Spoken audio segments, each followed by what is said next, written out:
Assalamualaikum warahmatullahi wabarakatuh. Bismillah, alhamdulillah. Berjumpa kembali dengan Pak Jajang dalam pembelajaran pendidikan agama Islam.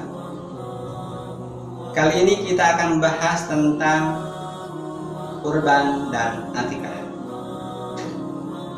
Namun sebelumnya, karena kurban dan akikah itu adalah salah satu syariat tentang penyembelihan hewan, maka yang akan kita bahas terlebih dahulu adalah tentang syarat dan adab penyembelihan hewan itu sendiri.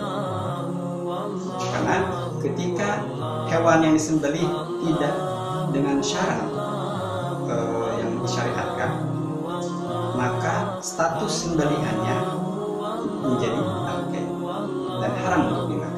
Untuk itu sangat penting kita memperhatikan tentang tata cara, syarat-syarat dan adab dalam menyembelih hewan itu sendiri. Baik, kita akan bahas yang pertama adalah syarat penyembelihan hewan. Syarat penyembelihan hewan yang pertama adalah orang yang menyembelihnya harus muslim, ya. Oleh karena itu, ketika hewan yang disembelih oleh non-muslim, maka itu kita tidak boleh. Yang kedua, selain muslim, ketika menyembelih hewan itu sendiri harus menggunakan senjata tajam, ya, seperti pisau atau golok dan sejenisnya, bukan benda tumpul. Lagi, alat yang dipakai untuk menyembelihnya adalah harus senjata tajam, bukan benda tumpul. Ya, bisa golok, pisau, atau benda sejenisnya. Berikutnya, ketika kita akan menyembelih hewan sembelihan tersebut, kita diharuskan melafalkan asma-asma Allah. Bismillah misalnya. Nah, karena ketika kita tidak melafalkan, tidak memakai kalimat Allah ketika akan menyembelihnya, maka syarat tersebut sudah kita tidak laksanakan dan dikhawatirkan nanti hewan sembelihannya akan menjadi haram. Salah satu ayat di dalam surat Al-An'am 121 menyatakan, A'udzubillahi minasyaitonirrajim, Bismillahirrahmanirrahim, wa la ta'kulu mimma lam yuzkar ismullahu alaihi wa innahu lafisq. Dan janganlah kamu makan binatang-binatang yang tidak disebut nama Allah ketika menyembelihnya. Sesungguhnya perbuatan semacam itu adalah suatu kefasikan. Yang berikutnya, syarat penyembelihan hewan adalah menyembelihnya di bagian leher dan harus memutus dua urat nadi, yaitu kerongkongan dan tenggorokan. Kita ulang kembali syarat-syarat penyembelihan hewan itu. Yang pertama apa tadi? Yang menyembelihnya harus muslim. Yang kedua, alat untuk menyembelihnya harus senjata tajam, tidak boleh benda tumpul.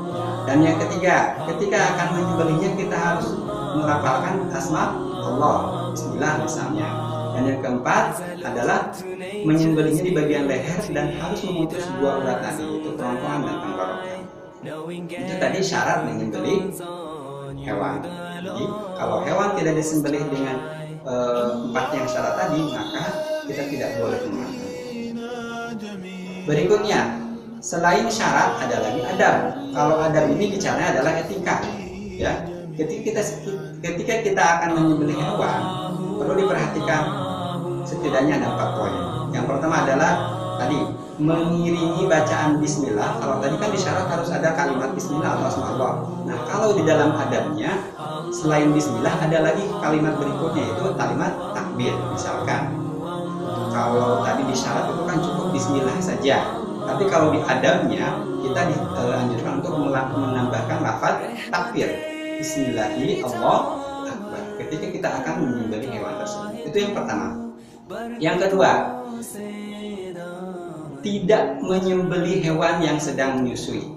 Ya, sekali lagi, ini ada bukan syarat. Tidak menyembelih hewan yang sedang menyusui, karena kita pahami ketika hewan itu sedang menyusui berarti ada anaknya yang sedang menantikan menyusui. Maka adabnya, etikanya tidak menyembelih hewan yang sedang menyusui. Yang berikutnya, alat yang dipakainya, senjata tajamnya tadi harus benar-benar tajam, ya. Ya lagi, alat yang dipakainya, senjata tajam yang tadi itu harus benar-benar tajam. Karena bisa jadi senjata tajamnya itu sedang dalam keadaan tumpul, jarang diasah atau berkarat. Nah, itu tidak dianjurkan. Dianjurkan senjata tajam tersebut diasah dulu sampai tajam setajam mungkin untuk memudahkan ketika penyembelihan. Dan ini mengurangi rasa sakit di hewan tersebut. Berikutnya, ketika kita sedang menyembelih hewan yang satu, maka adabnya, etikanya itu ketika ada sembelihan hewan yang lainnya, hewan yang lain disembunyikan dulu, atau kalau tidak memungkinkan ditutup matanya agar hewan yang lain tidak melihat hewan yang satu ketika sedang disembelih. Ya, itu etikanya. Ada dalam penyembelihan. Pertama, mengiringi bacaan basmalah dengan takbir, Bismillahirrahmanirrahim. Yang kedua, tidak menyembelih hewan yang sedang menyusui. Ingat, kesian anaknya. Yang ketiga, alatnya harus tajam, benar-benar tajam, diasah dulu sampai setajam-tajamnya. Yang berikutnya adalah tidak menyakiti hewan lain ketika sembelihannya lebih dari satu. Itu dalam penyembelihan hewan, syarat penyembelihan dan adab dalam penyembelihan. Berikutnya, kita akan membahas tentang syariat akikah atau akikoh, ada yang menyebut seperti itu. Ya, apa itu akikah? Akikah ini hampir mirip dengan kurban karena sama-sama menyembelih hewan peliharaan, hewan ternak, ya, yang disyariatkan. Nah, perbedaannya nanti dari maksud, tujuan, dan ketentuannya. Yang pertama, hukum akikah itu sendiri apa? Hukum akikah adalah sunnah muakkadah, yaitu sunnah yang dianjurkan, sunnah yang ditekankan. Karena salah satu hadis Nabi mengatakan, bersama kelahiran seorang anak ada akikahnya. Maka alirkanlah darah sembelihan dan cukurlah rambutnya. Hadis riwayat Abu Dawud dan Ibnu Majah. Ya, jadi bersama kelahiran seorang anak kita dianjurkan, disyariatkan untuk menyembelih hewan sebagai bentuk akikah. Dalam akikah itu sendiri ada ketentuan-ketentuan yang harus dipenuhi oleh kita sebagai muslim. Yang pertama, akikah berlaku untuk anak laki-laki dan perempuan berbeda dalam jumlah domba atau kambing. Kalau untuk anak laki-laki, maka syariatnya adalah 2 ekor, ya. Jadi 2 ekor untuk anak laki-laki, itu bayi laki-laki. Tapi ketika bayinya atau anaknya perempuan, maka itu cukup dengan 1 ekor kambing atau domba. Itu satu, laki-laki 2 ekor, perempuan 1 ekor kambing atau domba. Berikutnya ketentuannya apa? Dilakukan pada hari ke-7 setelah kelahirannya. Jadi disyariatkan akikah ini, diperintahkan berakikah ini adalah pada hari ke-7, ya, jikalau memungkinkan. Karena ada kondisi-kondisi tertentu dan adat-adat tertentu yang justru malah akikahnya itu di hari ke-40 atau hari ke-20. Ya, tapi syariat yang lebih baik, yang lebih dianjurkan adalah hari ke-7. Nah, selain tadi dilakukan di hari ke-7 akikahnya, maka di hari ke-7 itu juga disyariatkan juga, dianjurkan untuk memberi nama dan mencukur rambutnya. Ya, jadi saat akikah itu ada ketentuan lain selain menyembelih, memberi nama anak atau bayi yang baru lahir tersebut dan mencukur rambutnya sampai habis. Nah, itu. Terus berikutnya, ketentuan berikutnya adalah daging akikahnya dimasak semua dan dibagikan dalam kondisi matang. Sekali lagi,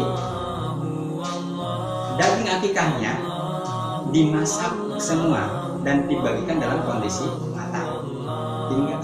Tinggal santap. Berbeda dengan kurban. Kalau kurban kan yang dibagikan adalah daging mentahnya, sembelih langsung dibagikan. Tapi kalau untuk akikah dianjurkan untuk dimasak terlebih dahulu, ya, nanti dibagikan dalam kondisi siap disantap. Kita masuk ke hikmahnya akikah. Tuh, kalau kurban ada hikmahnya, pasti akikah pun ada hikmah. Hikmahnya apa? Keuntungannya apa? Yang pertama, akikah adalah bentuk syukur atas nikmat dari Allah Subhanahu wa Ta'ala. Ya. Yang kedua, menjaga bayi yang baru dilahirkan agar terhindar dari godaan syaitan. Berikutnya, menghilangkan kotoran dan penyakit dari bayi tersebut. Karena tadi kan ada anjuran untuk mencukur rambut sampai habis. Berikutnya, hikmah dari akikah atau keuntungan dari akikah adalah sebagai bentuk luapan kegembiraan atas bertambahnya jumlah umat muslim di muka bumi. Ya, karena bersamaan dengan lahirnya seorang bayi muslim di muka bumi, maka bertambah pula umat Islam di muka bumi.